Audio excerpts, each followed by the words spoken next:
کہ ابھی ریسنٹلی جو ایک مووی کا معاملہ چلا جو یوٹیوب پہ اپلوڈ ہوئی رسول اللہ صلی اللہ علیہ وسلم کی گستاخی میں، تو ایک معاملہ آپ نے سڑکوں پہ دیکھا ہوگا، ایک لوٹ مار کا اور ایک جلاؤ گراؤ کا جو ایک سلسلہ شروع ہوا.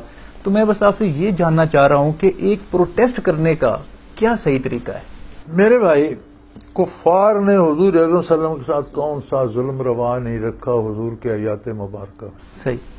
کوڑے والی مثال بھی اس کا جواب کیا دیا حضور نے؟ صحابہ کرام نے کیا جواب دیا؟ سراپا سنت میں ڈل گئے، صحیح، ایک قوت بن گئے جس نے پھر ایک عالم کو تصغیر کر لیا. صحیح. اگر اہل مغرب توہین کرتے ہیں تو اس کا جواب یہ ہے کہ ہم سراپا سنت بن جائیں. ٹھیک، کیا کریں؟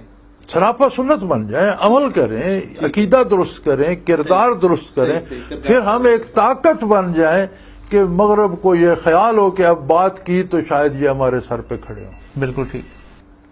جو لوگ توہین کرتے تھے وہی فتح ہوئے نا. پھر جی جی اہل مکہ زیادتی کرتے تھے، مکہ فتح ہو گئے نا، مکہ مکرمہ. جی. جو لوگ حضور کی توہین کرتے تھے، وہ علاقے، وہ قبائل، وہ لوگ پھر اسلامی سلطنت کا حصہ بن گئے نا. صحیح. اب بھی ہم وہ طریقہ اختیار کریں کہ اگر مغرب نے وہ طریقہ اختیار کیا تو ہم اسے اہمیت ہے، یہ ہمارے جلوس تو اس کو امپورٹنس دے دیتے ہیں، ٹھیک ہے، وہ اپنے مقصد میں کامیاب ہو جاتے ہیں. اب جس بندے نے یہ بدبخت نے یہ بنائی ہے، میں نے تو نہ وہ دیکھی نہ دیکھنا چاہتا ہوں، میں ایسی باتوں میں نہیں پڑتا، لیکن وہ تو اسے شاید اس کی گھر والے بھی جانتے تھے کہ نہیں، آپ نے اسے انٹرنیشنل ہیرو بنا دیا، مشہور کر دیا پوری دنیا میں.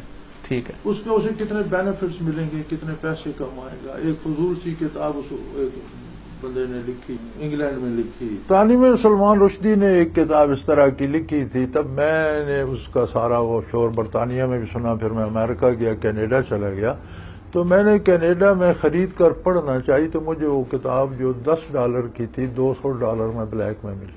صحیح.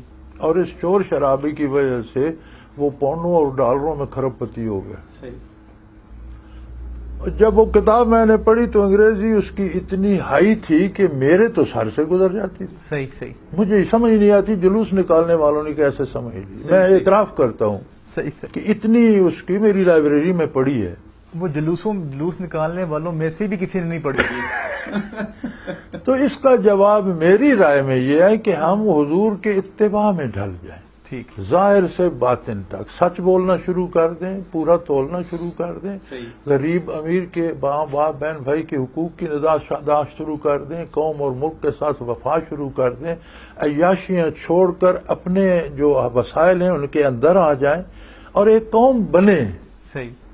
اس وقت تو ہم ایک لونلی کراؤڈ ہیں. صحیح. We are not a nation. امریکہ میں ایک کتاب لکھی گئی تھی امریکی معاشرے پر، دا لونلی کراؤڈ. جی جی. اور وہ اس سال کی دا بیسٹ سیلنگ بک تھی کہ ایک ہم وہ ہے، ہر کوئی اپنے نفس. ہم تو اس طرح سے ہو گئے ہیں جس طرح کوئی بے عقیدہ شخص ہوتا ہے جس کا کوئی مرکز نہیں ہوتا. ہمارا عقیدہ اور ایمان ہمارا مرکز ہے، ہمارا قرآن ہمارا مرکز ہے، ہمارا رسول ہمارا مرکز ہے، ہمارا بیت اللہ ہمارا مرکز ہے. وہ ہر سنگل نیشن، ہم ایک وجود کے مختلف حصے. صحیح. تو ہم اپنا اپنا کام کریں. اب ناک کے میں منہ کا کام کرتا ہوں، منہ کے میں کان کا کام، یہ ہو سکتا ہے؟ وجود تب ہی سلامت رہتا ہے کہ ہر عضو اپنا کام کرے. کاشتکار اپنی کاشت پہ توجہ دے، دکاندار اپنی دکانداری میں ایمان لائے، سیاستدان اپنی سیاست میں دیانتداری کرے، حکمران اپنی حکومت انصاف سے کرے. ہم یا تو کرتے نہیں، یا کرتے ہیں تو کہتے ہیں ہٹ جاؤ، سب کچھ مجھے چھین کر دے دو، میں ٹھیک ہے. یار تم اپنا کام تو ٹھیک کرو، سب کچھ کو کیوں چھینتے ہو؟ صحیح بات ہے. تو اگر ہم اس طرف آئے، اور انشاءاللہ ہم آئیں گے، کیونکہ باقی راہیں بند ہوتی جا رہی ہیں. ہمارے سامنے قدرت کا ایسا نظام ہے کہ ہماری امیدیں ہر طرف سے ٹوٹتی جا رہی ہیں. ہمیں آنا آخر اللہ کے رسول کے دروازے پہ ہے. جب یہاں آئیں گے تو Pakistan will be really a Muslim state and it will be a really Pakistan. اس کے بعد پھر کوئی دشمن اس پر لپکیں گے تو غزوہ تلند ہوگا. ٹھیک ہے. میں بہت شکر گزار ہوں محمد اکرم ایوان صاحب کا.